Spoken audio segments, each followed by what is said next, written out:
Bonsoir, donc on est toujours sur le Métatour, toujours à Toulouse, et cette fois on est avec Rock Soccer. Bonsoir.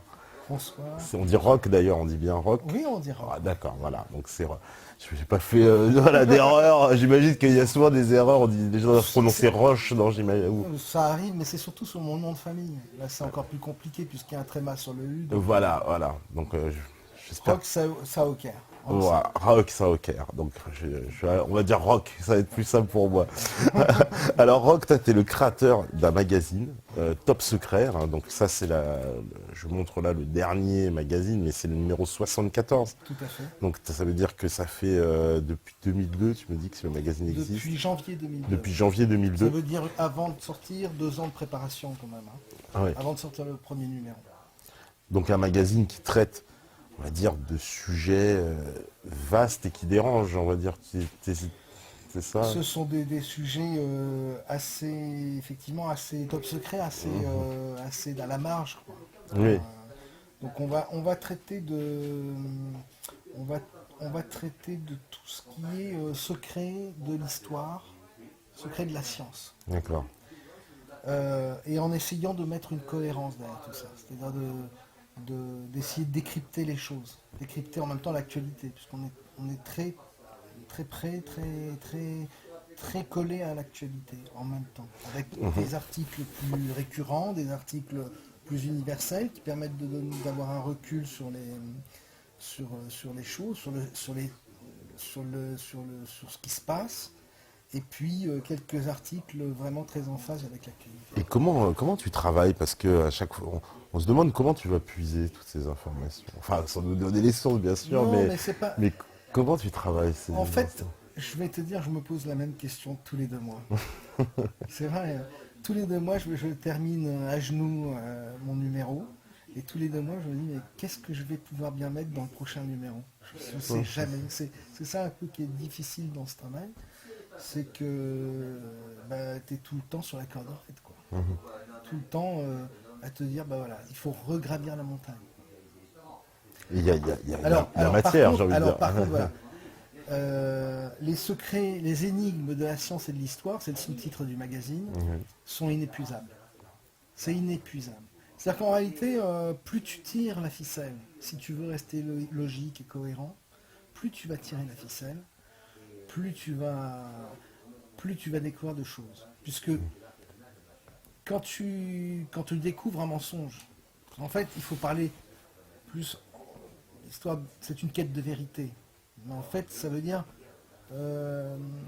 défricher des mensonges, décrypter des mensonges, découvrir des mensonges. Parce que la vérité, elle appartient un peu à personne, si tu veux. C'est pas évident de dire ça y est, je tiens la vérité. Tu t'en approches à force de nettoyer les mensonges. Et on baigne dans un purin de mensonges, on baigne dans une fosse sceptique de mensonges. Le monde est comme ça. Donc c'est inépuisable, inépuisable. Et plus tu décryptes certains mensonges et que tu arrives à recaser les cases, puisque le magazine est conçu comme un puzzle, hein, plus tu allumes des petites lumières, plus tu vois loin dans la salle. C'est-à-dire que c'est un peu voilà, comme la pelote de laine, l'image, c'est-à-dire que tu tires, et il y a tout qui vient, et ça s'arrête jamais finalement. Ça ne s'arrête jamais. Ça s'arrête jamais. Plus tu allumes de petites lampes, plus ta perspective est profonde, plus elle est grande. Alors c'est vrai que aujourd'hui découvrir le magazine, ça peut choquer des personnes, ça peut être difficile. C'est un peu comme si tu rentrais dans une série télé ou qui est à 5e ou 6e saison et que tu débarques, tu vois un épisode, tu te dis c'est quoi cette merde, quoi, c'est n'importe quoi, etc. Parce que dans le magazine, il y a énormément de références à des anciens numéros, à des anciens thèmes traités, parce qu'on ne peut pas revenir tout le temps et raconter tout le temps la même chose. Parce que toi, tu as abordé alors plein de thèmes pour dire, tu as parlé des ovnis, tu as parlé du 11 septembre, tu parles allez, on va dire, de tout un tas de sujets qui sont, entre guillemets, des sujets d'Internet, qui sont très remués sur Internet, comme, voilà, d'ailleurs, on pourra en évoquer certains, comme, on va dire, allez, si on en parlait tout à l'heure, par exemple, les bases nazies en Antarctique.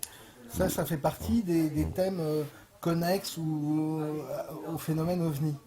Parce que en réalité, donc, c'est vrai que le sujet, le cœur du magazine, c'est l'OVNI, le phénomène ovni. Et moi, j'aborde la question de l'ufologie pas de façon orthodoxe. C'est-à-dire que le phénomène ufologique est prétexte finalement à démêler la corde du mensonge. Mhm. Le phénomène ovni, ça touche le secret militaire, ça touche le secret scientifique, le secret politique et le secret de l'histoire de l'humanité. Toi, pour toi, par exemple, il y a un lien entre les civilisations anciennes et les ovnis ou... Mais qu'est-ce que tu appelles ovni? C'est ça l'histoire. Qu'est-ce qu'on appelle ovni? Effectivement. Je veux dire. Oui, oui, bien Parce sûr. que ovni, ça pourrait être technologie secrète, ça pourrait être ancienne civilisation, Voilà, etc. est-ce qu'il y a une... Tout ça, on en ouais, parle dans ouais, Top Secret. ouais, C'est pas forcément les ovnis. Mais tout est lié. Tout est lié parce que moi, j'ai le périple qu'avec les lecteurs, on traverse tous ensemble, cette évolution vers la vérité, vers une certaine vérité, ou en tout cas une façon de voir le monde, on l'a fait, c'est évolutif. Au départ, j'ai démarré le magazine avec un niveau de connaissance qui n'est plus celui d'aujourd'hui. Mais D'ailleurs, c'est quoi qui t'a fait basculer un peu, toi, historiquement, pour savoir un peu quel moment il y a eu un déclic, si je puis dire? en fait, je crois que j'ai tout essayé pour ne pas faire ce magazine. J'ai tout essayé pour ne pas me mettre. C'est même plus la marche, c'est sur la tranche. En fait. Ce qui est confortable, la tranche, parce que c'est l'endroit où tu es le moins dérangé finalement, parce que tu es plus visible. Bah oui, et ça te permet d'avoir une grande liberté. Hein. Mhm. Et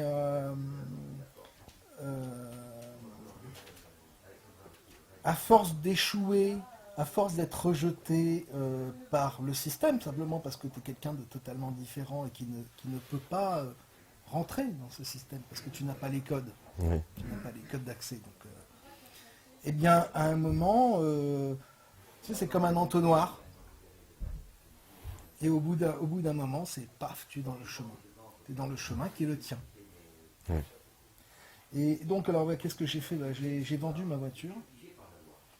J'ai demandé à une copine qui venait d'hériter de me prêter un peu d'argent. Et puis j'ai économisé, j'ai réuni assez d'argent pour financer 2 magazines. Puisque tu sais, dans la presse, tu es obligé d'avoir 2 magazines.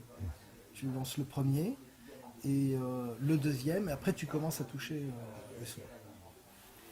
Et voilà comment l'histoire est partie comme ça, quoi.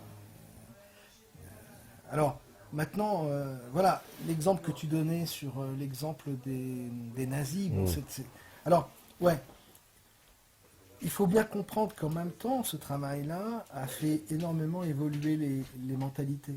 Le web a suivi, etc.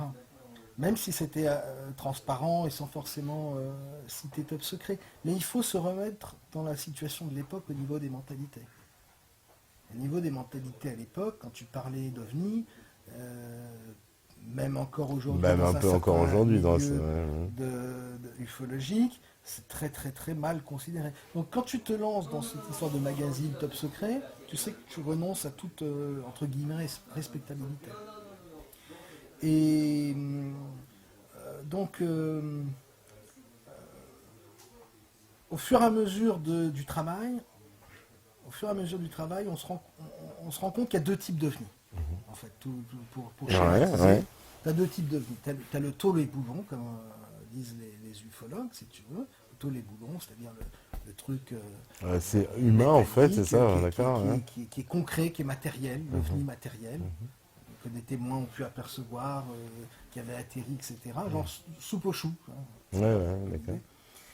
Et puis l'OVNI de type plasma, lumineux, dans le ciel, assez lointain, où tu ne comprends pas trop comment ça se comporte, quoi. C'est assez mystérieux, ça apparaît, ça disparaît, ça fait ça a un comportement vivant. Enfin bref. 2 types complètement différents d'OVNI. Alors, quand à force de lire les témoignages, de découvrir, tu te rends compte que les ovnis les boulons, ils apparaissent grosso modo dans les années 40, en 47, un peu pendant la guerre avec ce qu'on appelle les Foo Fighters. Et puis en 47 avec Kenneth Arnold, tu as aussi l'histoire de Roswell. Tu as ensuite une vague, la vague de 54, en réalité qui commence un peu avant et puis qui va s'accentuer en 54, où tu as des soucoupes volantes qui apparaissent un peu partout dans le monde, en France, en Italie, en Amérique, non pas en bas. Et tu as ces soucoupes volantes qui se posent avec le gars, un type assez grand, 1m80, 1m90, plutôt blond, avec un peu un accent allemand. Voilà. De temps en temps, il y en a qui disent putain, il avait un putain d'accent d'allemand, le gars. Et puis surtout, donc ça t'interpelle, tu te dis c'est bizarre, pourquoi aujourd'hui t'as plus rien et qu'à l'époque il y avait autant. Après tu regardes les soucoupes volantes, de l'époque, extraterrestres soi-disant, enfin, tous les boulons de type soucoupe Adamski comme on les appelle. Je sais pas si tu vois la jupe, etc. Oui, voilà. Et tu te rends compte qu'en fait ces ovnis-là, parce qu'avec le recul, on t'a parlé d'ovnis nazis, etc., tu te rends compte qu'ils sont quand même vachement l'esprit germanique. Ils ont un look allemand. Hein, en fait, les bunkers allemands, etc., ils avaient un peu le même chapeau. C'est vrai, enfin, c'est du putain de germanique. De la même façon que les soucoupes volantes que l'on trouve en Amérique, un peu profilées, etc., sont vraiment dans l'esprit américain. Et les ovnis russes, ils ont aussi un côté bien soviétique à l'époque. Et tu as même l'ovni français qui a aussi sa mode, quoi.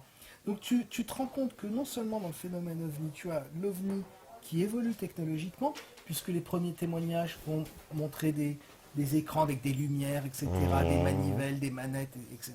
L'ordinateur n'existait pas à l'époque. Donc c'était, tu vois, des espèces de trucs avec des boutons qui ne servent à rien. Des fiches, des papiers, tu sais, avec des papiers troués, là, les fiches trouées, etc. Et donc les ovnis, les boulons évoluent avec le temps, avec la technologie humaine, et ils sont différents en fonction des peuples. En fonction des peuples qui sont censés les avoir construits. Et ça, c'est des choses qui te font te demander, mais est-ce que il n'y aurait pas une technologie secrète qui serait qui n'aurait rien à voir avec la technologie officielle qu'on nous resserre à longueur de journée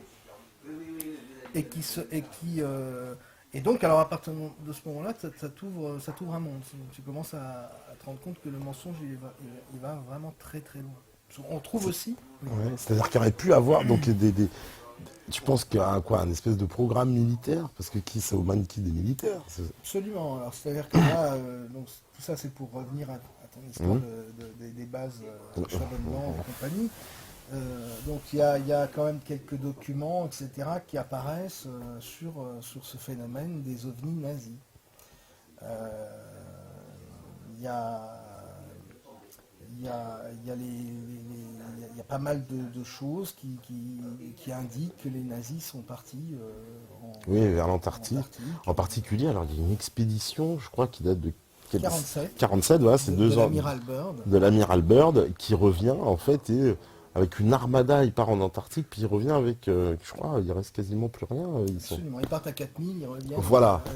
à 400. À 400, en gros, voilà. Puis surtout, il y a une chape de plomb, et l'amiral Byrd déclare dans la presse, avant d'être ensuite mis au secret, que la prochaine guerre verra des engins volants qui passeront d'un pôle à l'autre, etc. Voilà, il fait une déclaration comme ça. Mais c'est surréaliste cette affaire quand même. Alors ça c'est le début de l'affaire, c'est-à-dire que tu commences à démêler...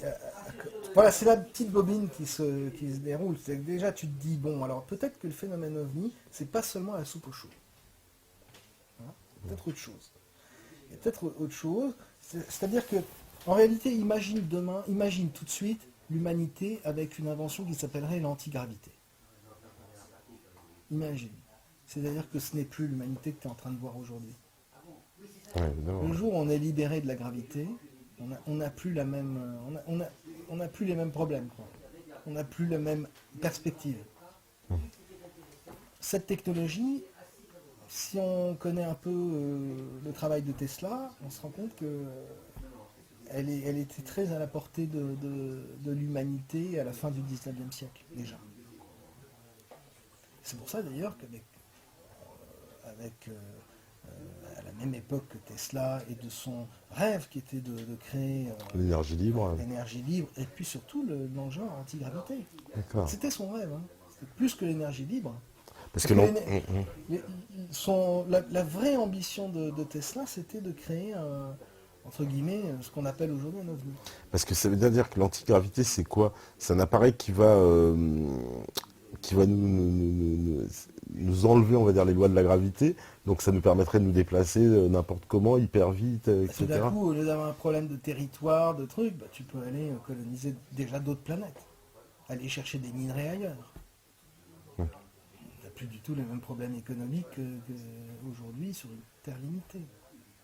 Et supposons que ça existe déjà. Tu te dis, bah, le mensonge est encore plus fort. Ouais. Dans la catégorie des tôles et boulons, Ouais. on retrouve les ovnis apparus en 90, fin des années 80, les triangles. Oui, les fameux Les triangles. fameux triangles. Ça, c'est encore du tôle et boulon. D'accord.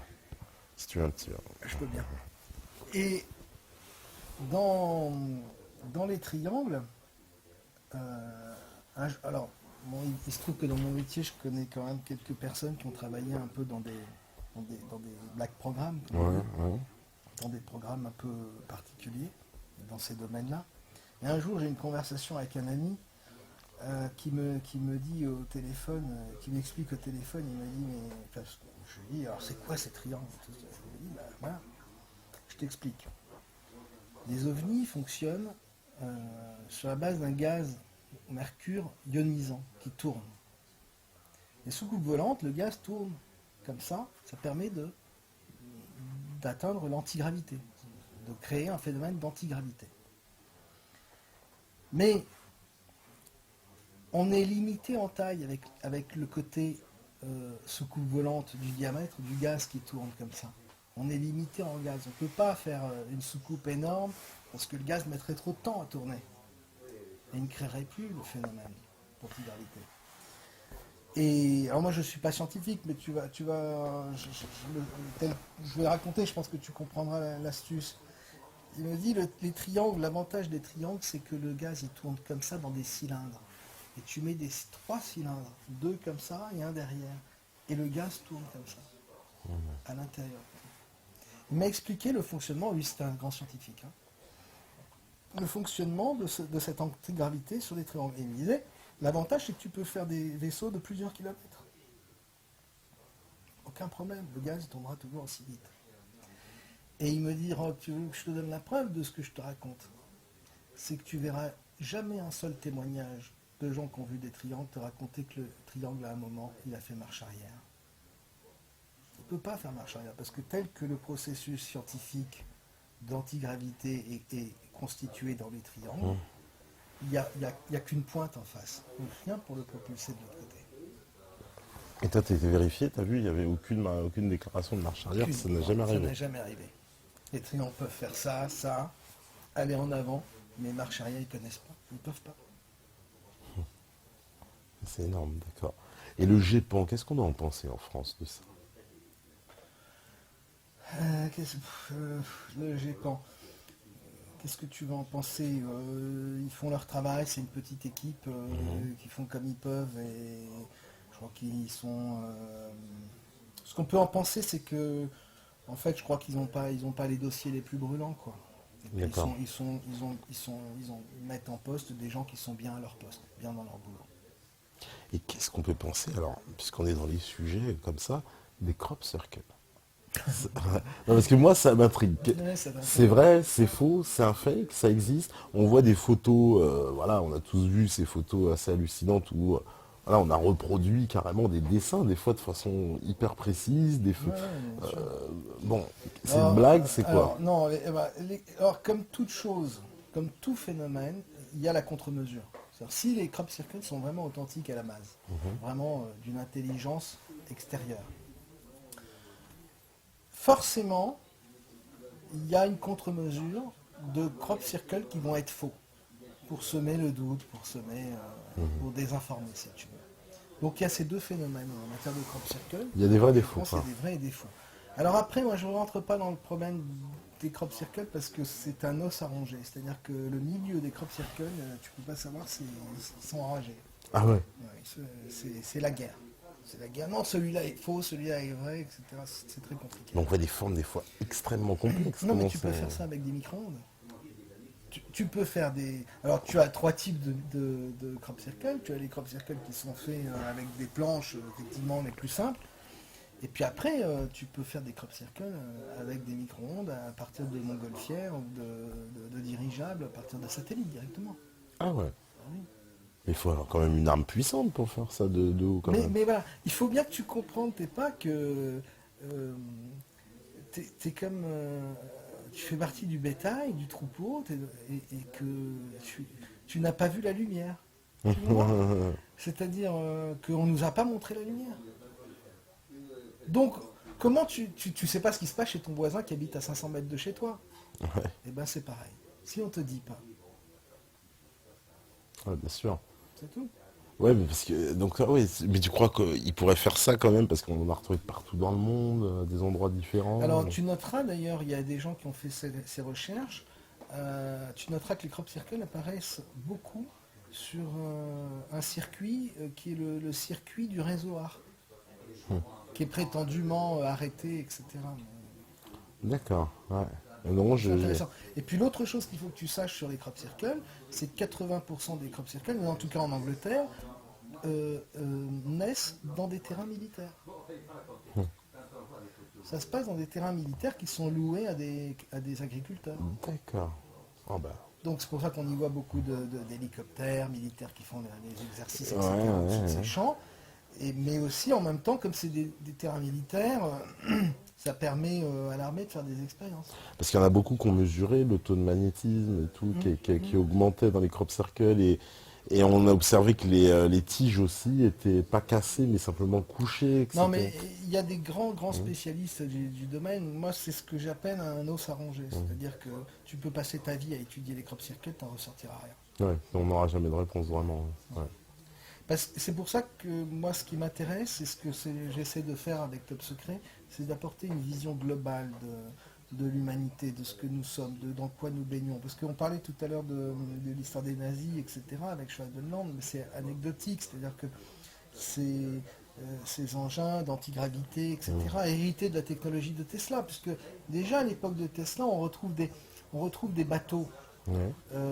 Il y a des témoignages de gens qui ont vu des vaisseaux, tu vois, des voiliers dans le ciel, etc. Mais tu te dis, mais si, il y a un mec qui invente une caisse, un moteur qui te crée de l'antigravité. Il va vouloir voler, se déplacer avec. Qu'est-ce qu'il va le mettre où, son machin? Bah, c'est vrai qu'un bateau, c'est idéal.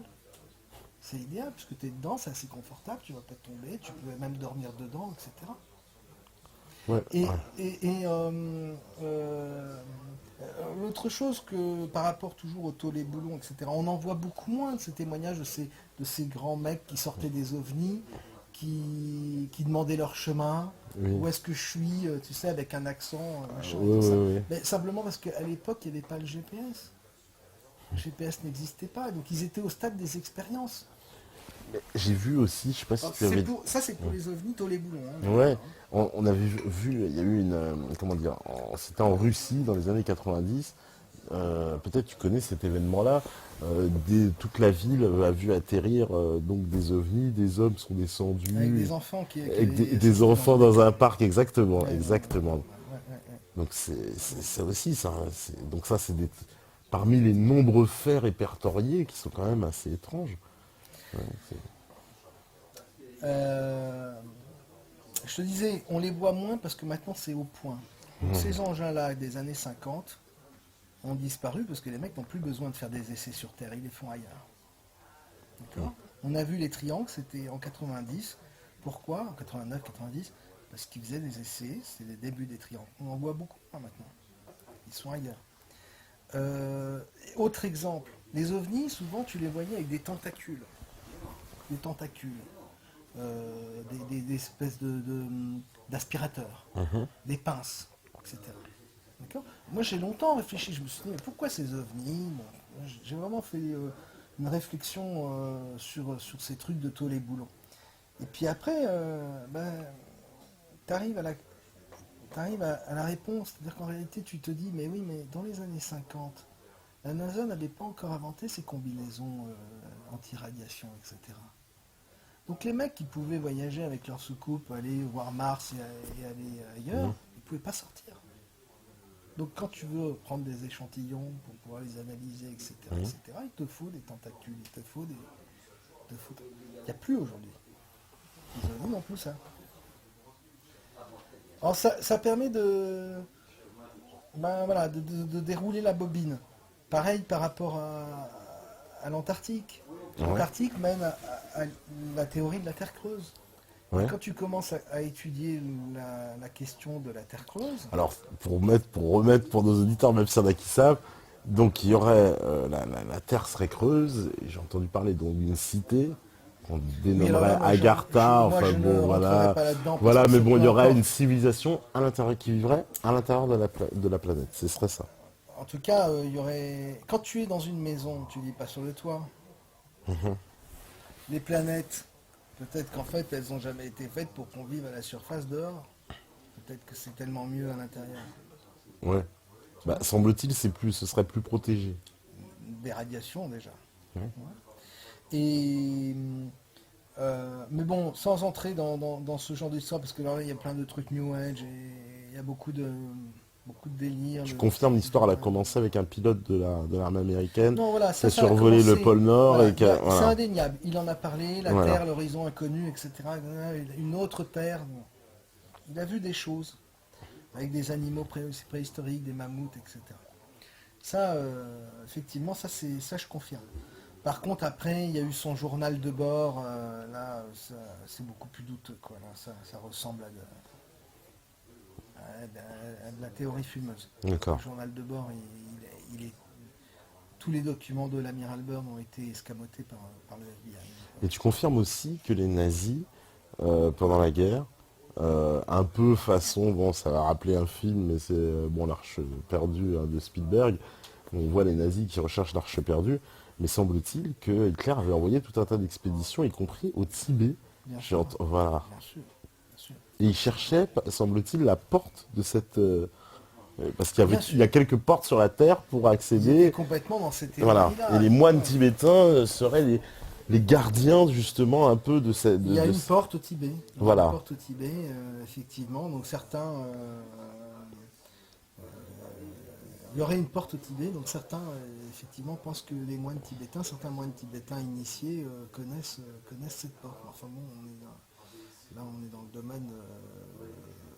dans un domaine vraiment hautement secret. Où là, je n'ai pas Oui, accès. parce qu'il y a eu, ça aussi, tu dois le savoir aussi certainement, qu'Hitler, pendant la Seconde Guerre mondiale, il avait une série de moines tibétains qui étaient à Berlin, Des et moines qui, noirs, ouais. voilà, qui étaient sous haute protection apparemment, comme des... Oui, jusqu'au bout. Ouais, jusqu'à Jusqu'au bout, jusqu'à l'arrivée des Russes, je crois bien qu'ils sûr. étaient là encore. Non mais attends, Hitler effectivement, on est là avec Hitler au cœur du secret. C'était quelqu'un c'était une autre façon de voir le monde. Ils avaient changé complètement le paradigme de vision de la réalité du monde.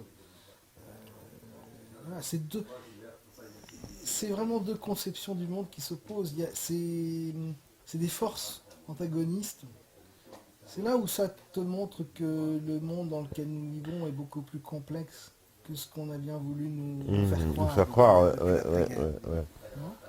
Et l'histoire de la Terre creuse, on va dire c'est ridicule, etc. Moi, j'ai eu pas mal de scientifiques qui m'ont dit c'est ridicule, c'est pas possible, la Terre, avec la gravité, il faut que le noyau soit ceci et cela. Et puis d'autres scientifiques qui se sont mis à faire des calculs et qui se sont dit mais ça marchera aussi bien. Parce qu'en réalité on parle toujours de la Terre comme un corps qui tourne autour du Soleil. D'accord ? Donc il se serait formé, c'est des poussières qui se seraient agglomérées par la gravité, par gravité autour d'un noyau en fusion. D'accord ? Sauf que ça c'est le schéma de la création de la Terre. Mais on oublie toujours un détail, c'est que la Terre elle tourne sur elle-même. Et donc là, il n'y a plus que la force de gravité, il y a aussi la force d'inertie. La force centrifuge. Centrifuge, ouais. Et il y a un moment où la force centrifuge et la force de gravité s'équilibrent, et c'est là où ça crée la croûte terrestre. Là au milieu, c'est du vide. Bon, après, il y a encore d'autres choses fascinantes, c'est-à-dire qu'en réalité, on a une planète d'eau, c'est pas pour rien. C'est-à-dire qu'en réalité, il y a des océans. Souterrain. Alors, on a découvert ça il n'y a pas longtemps. Ça, ils ont admis dans la presse. Ils l'ont admis il n'y a pas longtemps. Il y a mais pas on le sait longtemps. depuis longtemps. Voilà. On le sait depuis longtemps. Ça fait longtemps qu'on entendait parler, mais là, dans la presse, c'est sorti il n'y a pas très longtemps. On a admis, on a dit, il y a des océans souterrains. Des océans entiers. Et le pire, c'est que tout ça est en vase communicant. Comment tu crois, l'histoire du déluge, qui est mémorielle, qui est dans l'histoire de l'humanité de tout temps, qui est dans le subconscient de chaque être humain. Ouais. Tu crois franchement que c'est 40 jours de pluie qui a noyé toute l'humanité? Bah, ça fait un peu léger, parce que moi j'ai déjà vécu en Guyane un mois de pluie, hein, donc il n'y avait pas eu de déluge. Et pourtant il y avait un mois de pluie réel, hein, un mois sans s'arrêter. De grosses pluies, je suppose. Voilà. Eh bien, en fait, comme c'est écrit, comme on le retrouve dans les trucs, l'Éternel, entre guillemets, a ouvert les vannes. Mais c'est les vannes des océans du centre de la Terre. Et l'eau. Et l'eau se met à monter. Ouais. Voilà. Le déluge, il est cohérent. Avec la Terre creuse, il est cohérent.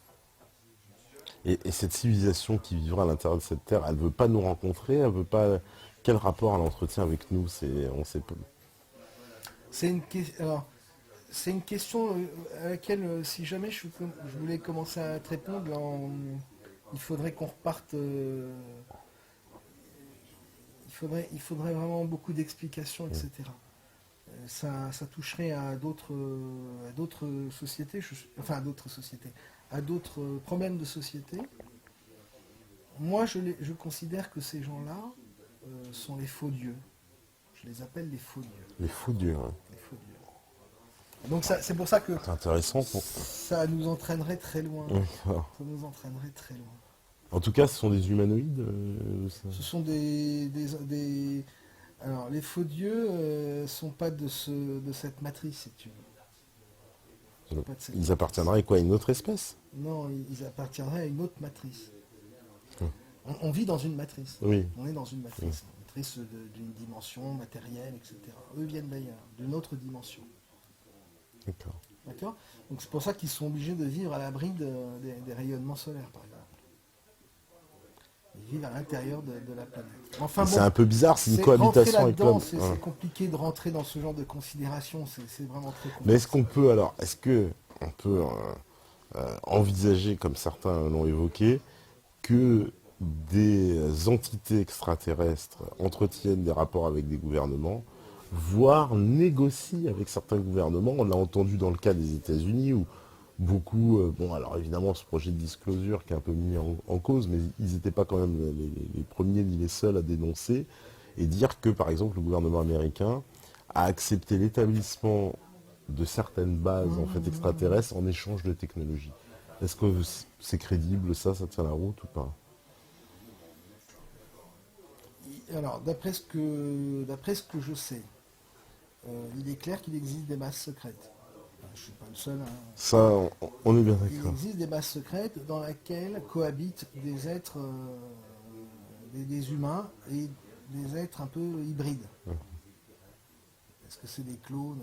Parce qu'il faut savoir aussi, si on revient aux nazis, à la base, à l'origine du phénomène, de l'ufologie moderne, il faut savoir aussi que les nazis étaient très en avance en matière de génétique.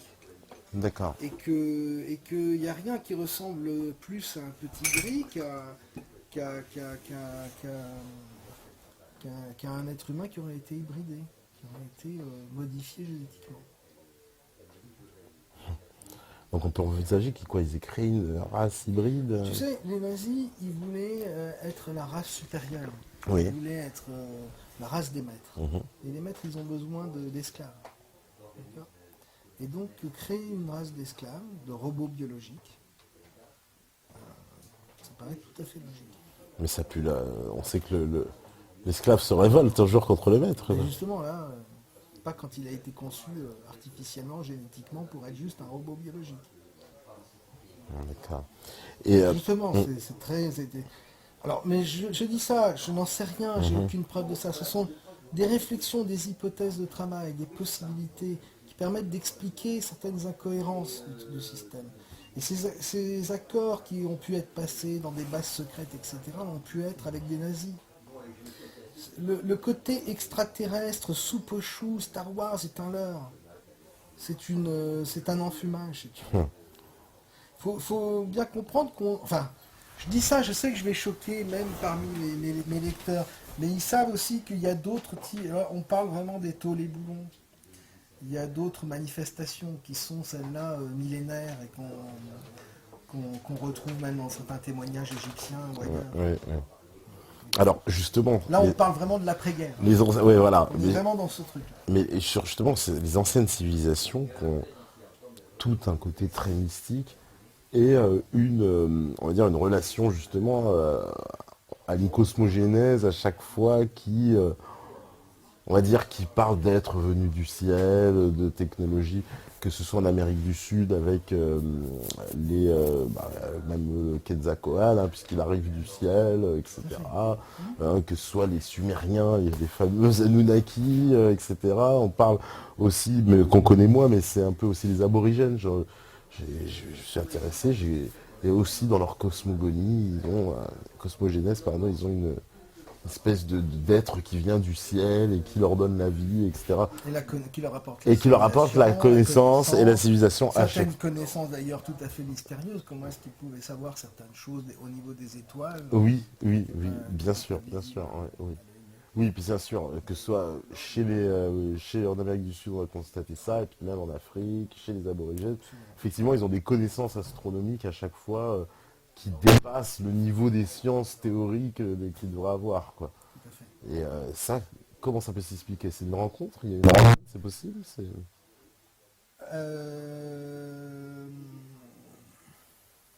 Alors, il y a deux hypothèses possibles. Soit il y a une rencontre, effectivement, par le passé avec des faux dieux, mais en fait, là, il faut aussi remettre ça en perspective.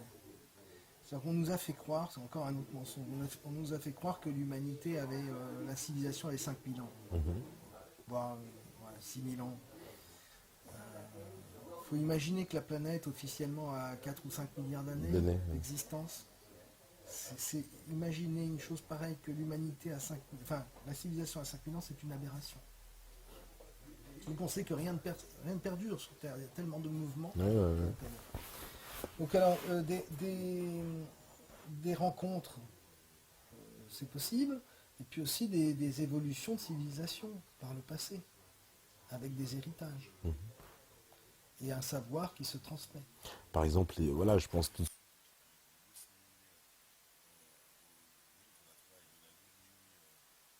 la cité de ces Göbekli Tepe en Turquie, c'est des, je sais pas, c'est des trésors d'ingénierie à une époque où l'homme n'est pas censé. C'est absolument extraordinaire, effectivement. C'est en contradiction totale avec la version officielle de l'histoire. Parce qu'il y a un gros mensonge. Après, il faut se poser la question à savoir pourquoi ce mensonge. Oui. Toi, tu as une réponse à ça? Justement, pourquoi ce mensonge sur l'histoire comme ça? Bah oui. Ah oui, j'ai ma réponse. Je ne sais pas si c'est la bonne réponse. Mais certainement que s'il y a un secret aussi fermé, aussi secret, c'est que la vérité fait peur. Et puis surtout, la question qu'il faut se poser, c'est qu'est-ce qu'elles sont devenues, toutes ces civilisations? Elles ont disparu. Elles ont disparu. Vraisemblablement, elles ont disparu. Eh bien, si elles ont disparu, ça veut dire que ça peut nous arriver demain. D'accord? Oui, tout à fait. Ouais. Et en plus, ça avait l'air d'évoluer, donc ça veut dire ça. Donc, on ne veut pas trop nous appuyer là-dessus sur le fait que ces civilisations ont été aussi avancées qu'elles ont disparu, parce que ça va forcément nous amener à réfléchir sur notre finalité à nous. Et surtout, ça va nous amener à nous dire que des civilisations qui étaient aussi avancées, aussi technologiques, aussi puissantes, qui disparaissent, pourquoi, comment? Et donc là, tu commences tu commences encore une fois à rentrer dans un autre pan de vérité de l'histoire, avec des échéances ça va rejoindre les problèmes de ressentisme et tout ça, les questions de... Les fameuses questions de ressentisme qu'on a abordées juste avant, en plus, Voilà, avec Pierre Dortelli. exactement. Et Parce que l'affaire du ressentisme, c'est une chose qui me semble, moi, par rapport à mes contacts, assez établie au niveau archéologique, au niveau des vestiges historiques qu'on peut avoir. C'est vrai que il y a quelques exemples comme ça qui sont assez flagrants d'un problème qui s'est passé au moment du 5e siècle et qu'on retrouve au 14e. Et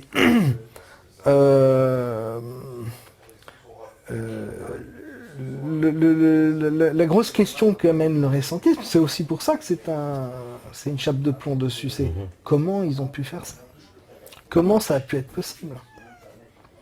Et puis surtout, la réponse, c'est qu'il n'y avait plus que 3/4 de l'humanité qui était présente sur la Terre. bon, on a un nouvel ami, au plein milieu. Bon, bah ça va toi aussi. C'est le mysticisme des chats. Bah, les chats aussi. Tout à fait. Les chats sont un peu mystiques. Et, est-ce que tu crois justement que... Parce que Donc il y a eu un problème en tout cas. Ouais. Il y a eu un problème, ça s'est appelé la peste, mais quand tu lis les témoignages d'époque, tu te rends compte que c'était autre chose que la peste, puisqu'il y avait cette peste venait du ciel, avec des météorites qui tombaient, etc., etc. Oui, il y a ça. Et puis les gens avaient... Mais est-ce que c'est parce que les gens avaient beaucoup de croyances, non, à l'époque où on était un peu moins informés? Allez, je vais être méchant, peut-être. Tu crois que les gens n'ont pas beaucoup de croyances aujourd'hui? Ouais. C'est pour ça que je rigole aussi. Ouais, Moi, bien sûr. Non, mais je bien me sûr, suis c'est mis pas un le peu en marge je me suis mis en marge avec Top Secret un petit peu du système, on va dire.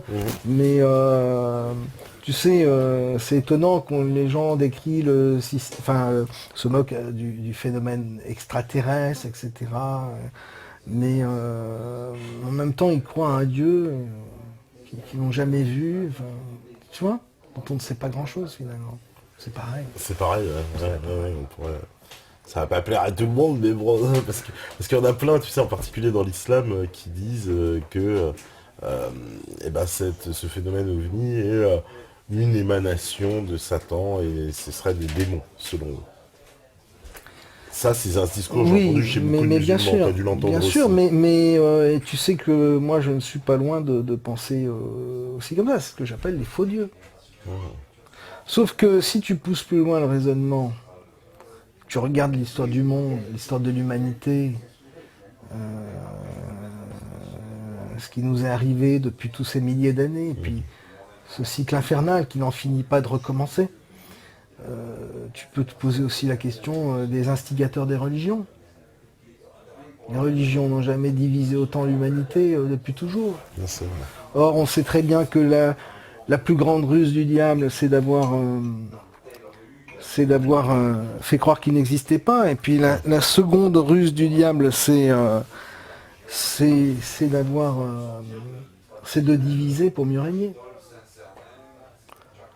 Les religions, si tu regardes dans les faits concrètement le résultat des religions, à part consoler les gens de la dureté de la vie de cette matrice, les dégâts sont considérables quand même. Mais ça n'a pas apporté quand même une stabilité qui était nécessaire. Tu trouves? Je sais pas. Non, mais il faut regarder froidement les choses. C'est à travers l'histoire, même l'actualité. Je ne sais pas où est le côté positif de tout ça. Si tu veux, moi, personnellement, je serais le maître du monde, le type qui tire les ficelles. Je m'arrangerais vraiment pour créer plein de camps différents, de gens qui se foutent sur la gueule. Pendant ce temps-là, je serais tranquille. C'est un peu ce qu'on peut voir à travers... on peut regarder les religions de cette façon-là. Si on regarde l'histoire... Alors justement, il y en a plein qui font le parallèle entre... qui disent par exemple le Coran est un livre complètement j'ai envie de dire, basé sur les ovnis, quoi. C'est-à-dire, c'est complètement extraterrestre. Mhm. Avec des lumières qui Absolument. parlent, etc., des choses qui viennent du Mais ciel. Ouais. tu retrouves exactement la même chose avec la Bible. Exactement, oui, oui, tout à fait, bien sûr. Même dans l'Évangile, d'ailleurs, il y a quelques passages. Ah bah l'évangile, il y a tout un tas de passages mais très extraterrestres sur ce point-là. Ouais. Et puis tu connais au Kosovo ces peintures qu'on représente un peu Ouais. étranges. Mhm. T'as des infos là-dessus? Parce qu'il y a une chose qui est étrange. En tout cas, c'est vrai que pour le moins, il y a un fait qu'on reste ébahi, c'est que cette affaire de Kosovo, donc avec ces espèces de chapelles où il y a ces fresques qui datent tout du 12e, 13e siècle. Alors maintenant, si ça n'a pas existé, je ne sais pas à quelle date elles ont. Si, si, oui. Mais oui, si on enlève 300 ans. Mais en tout cas, il y a des fresques donc, qui reprennent tout un tas de peintures un peu mystiques. On voit des espèces d'hommes dans le ciel comme ça, puis un Christ un peu volant. Et tout ça est un peu très très bizarre. Et les Américains installent une base américaine. Base militaire de Bondsteel, qui est ni plus ni moins que la plus grande base d'Europe en plus. Carrément. 90 km², quoi. Il y a beaucoup de témoignages de peintures, de tableaux, notamment dans les églises, Oui. de choses comme ça. C'est pour ça que le sujet est très lié à la religion en réalité. En réalité, on se rend compte que quand certains passages de Moïse avec la nuée dans le ciel, ça s'incorpore très bien dans le domaine du phénomène ufologique. Alors maintenant, voilà, après, c'est à savoir ce que c'est. Est-ce que c'est Dieu qui est sur un ovni, avec le buisson ardent, etc. Ou est-ce que c'est des putains de faux dieux qui nous ont foutus dans la merde depuis des milliers d'années? Tu vois. Et ces fameuses pierres, par exemple, tout à l'heure on en parlait, ces constructions comme à Baalbek, où on sait sur le mont du Temple, on a retrouvé des fondations comme ça avec des pierres de 1400 tonnes. Là, on peut parler de... Soit l'homme avait de la technologie qui lui permettait de faire ça, soit il a été aidé, soit en tout cas il y a des explications. L'explication, c'est simplement que l'humanité a plus que 5000 ans. Voilà, en tout cas, voilà. la civilisation a plus que 5000 ans. Ça, c'est la chose indéniable. On retrouve des blocs de pierre assez colossaux, avec la petite anomalie, et ça, c'est terrifiant comme truc à regarder. C'est des trous d'1 centimètre de diamètre sur une profondeur de plusieurs mètres qui traversent la pierre. Va trouver un outil qui te permette de faire ça sur du granit et sur de la roche la plus solide qui soit au monde. Comment tu fais un trou sur plusieurs mètres qui traverse une pierre extrêmement solide de part en part, un trou d'un centimètre de diamètre, parfaitement cylindrique.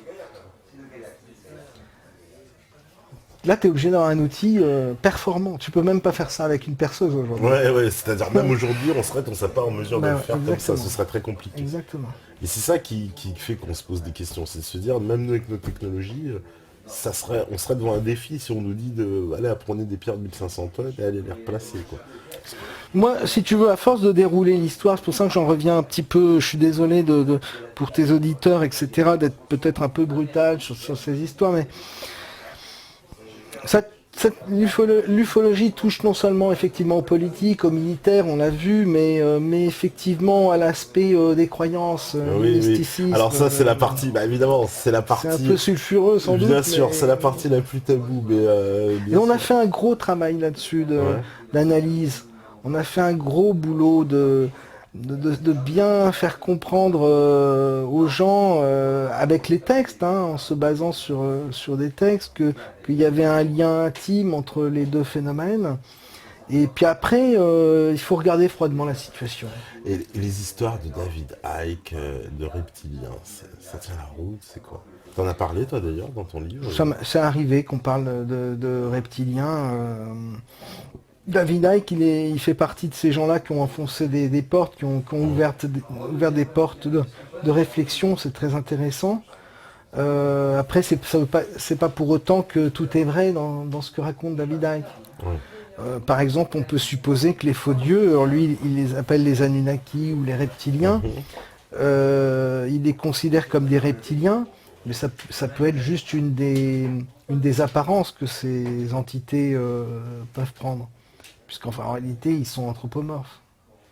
C'est-à-dire qu'ils peuvent, ils peuvent changer de... Bah changer oui, de- si tu te réfères en tout cas aux mythologies, que ce soit les mythologies grecques, etc., qui racontent comment Zeus venait sur Terre se manifester auprès de telle ou telle personne, en animal ou autre chose. Ça aussi, ça c'est puisqu'aujourd'hui on fait la relation entre toutes les croyances, donc les Grecs, aussi bien avec les Scandinaves, même les Celtes, et on retrouve à chaque fois cette croyance, on va dire, de l'homme à qui on a donné la connaissance, on a donné le savoir, etc.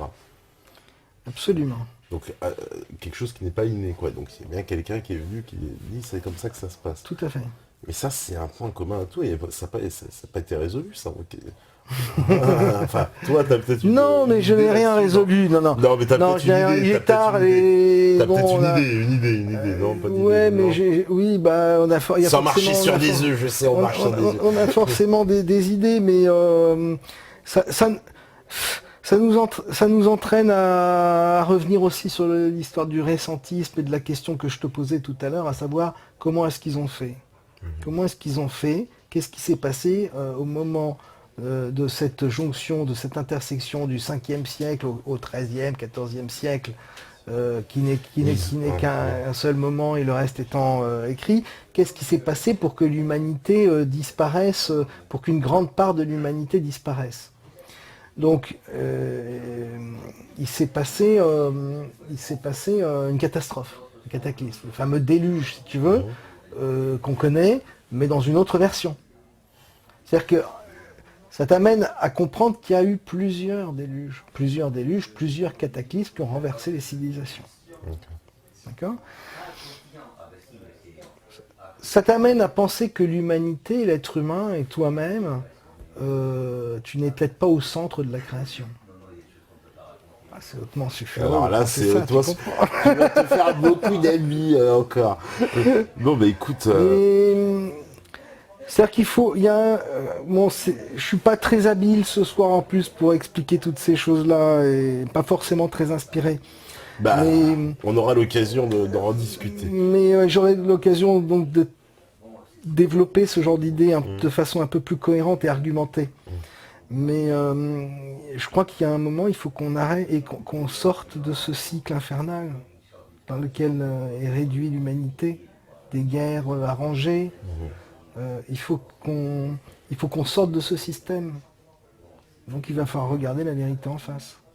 Et toutes les vérités. Sans tabou, quoi. Sans tabou. Mais ça veut dire que l'humanité va devoir s'éveiller et s'unir aussi, tu vois. C'est-à-dire que sortir de tous les clivages à la con qui sont complètement artificiels. Tu sais, on est un peu comme... c'est des leviers pour ces gens-là. Pour les gens qui tirent les ficelles, c'est des leviers. On est un peu comme des supporters de foot. Alors qui avec son parti politique, qui avec son équipe de foot, qui avec sa religion, qui avec ceci. Mais enfin, on passe notre temps, quand ils actionnent tel ou tel levier, à se foutre sur la gueule. Et à un moment, il va falloir qu'on réfléchisse un peu au-dessus, qu'on s'élève. Voilà. Qu'on prenne du recul. Bah écoute, moi je pense que tu participes à l'éveil des consciences. Donc là, c'est le dernier numéro Top Secret. Où est-ce qu'on trouve d'ailleurs? Parce que ton magazine, on le trouve partout, on m'a dit. Oui, on le trouve partout en kiosque. Il était distribué en kiosque. On le trouve partout en kiosque. Alors évidemment, le magazine a été conçu un peu comme une série télé. Hein. Je disais ça tout à l'heure. Oui. Et donc les gens qui découvriraient le magazine maintenant vont se prendre un wagon dans la figure, c'est-à-dire que... Il vaut mieux aller pour les plus fragiles, il faut mieux qu'ils reprennent les numéros du début, c'est ça que tu veux dire? Il y a une progression, il y a vraiment une progression. Ce que je veux dire par là, c'est qu'il y a une vraie cohérence. Moi, ce qui m'embête un peu, si tu veux, c'est... des fois, quand je vois au niveau, parce que je sais que tu fréquentes pas mal la dissidence, etc., et qu'on nous ramène, malgré le travail de compréhension qu'on a fait au cours de toutes ces années pour essayer justement de remettre l'être humain au centre, mais l'être humain tel qu'il est vraiment, c'est-à-dire pas avec l'image qu'on nous a appris, parce qu'on nous a jamais appris ce qu'on était, l'être humain. L'humain est composé de plusieurs composantes différentes, et tout ça doit être analysé aussi.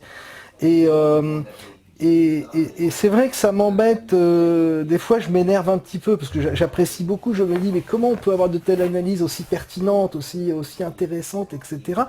Mais sur le système et dénoncer les réseaux et toutes ces choses-là, et pour au final nous proposer quoi? Nous proposer un système où comme seule grille de lecture de morale, on aurait la religion, etc. Alors que moi, je conçois ça par rapport au travail que j'ai fait avec les lecteurs, etc. Comme un peu un retour vers le futur, si tu veux. C'est-à-dire qu'il faut ouvrir les yeux. Il faut quand même aussi se rendre compte que pendant 1000 ans, pendant les 1000 dernières années, il n'y a pas eu d'instrument de soumission plus puissant que les religions. Le sacré, il faut le retrouver à l'intérieur de nous.